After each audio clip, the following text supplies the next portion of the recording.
Hello Twisty friends, it's Kathryn Kusyszyn here with a Twisty Tip. This series of Twisty Tips are designed to increase body awareness and decrease pain and discomfort that may be caused by a spinal curvature, scoliosis, or simply an unconscious compensating movement pattern.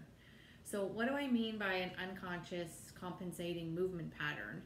What I mean is when we're going through our day-to-day activities like preparing a meal, washing dishes, taking a shower, doing the laundry, pouring a cup of tea will be my example.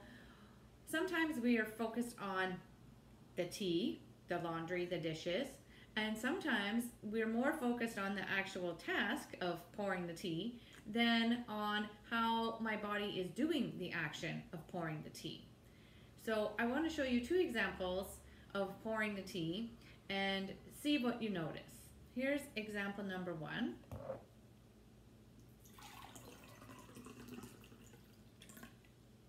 You can see which parts of my body did that action, and we'll do it again. Left side, you see what happens. Now, my unconscious movement.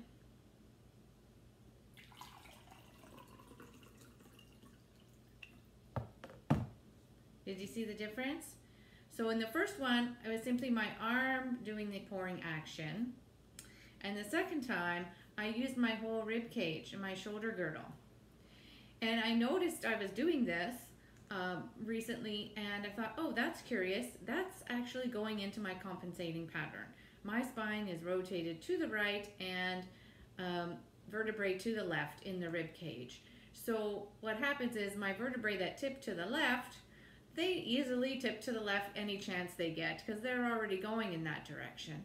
So when I'm pouring the tea, they want to tip over and help me. So look, I'm doing the same thing as the teapot.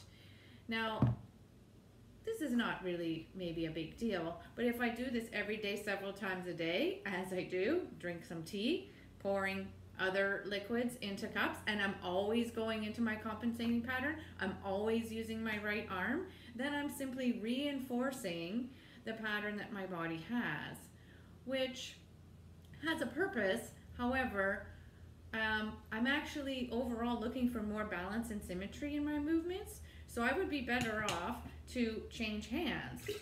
What's the solution? Use the left arm. I notice there's actually no tendency, no inclination for my body to tip this way. That's against my curve pattern. However, it would be better for me to practice going to the left, staying stable. Oh, look, I even spill because I'm not used to doing that. So see what you find for yourself in these everyday movements. Especially notice if you have an upper thoracic curve pattern. Notice what your habits are. And notice your other habits in everyday activities. Can you be more mindful? Can you become aware of where you may be going into your pattern? And how you can then create balance by maybe changing the way that you're moving. If you're not sure about your pattern or you're not totally sure, you can contact me through the website, www.yogacat.ca. Or you can pick up my book, Scoliosis Undone, also through the website, where we look at compensating patterns, posture patterns, and yoga postures and breathing practices that can address some of these challenges and pain. Thank you so much for watching. Please send in your tips. Bye.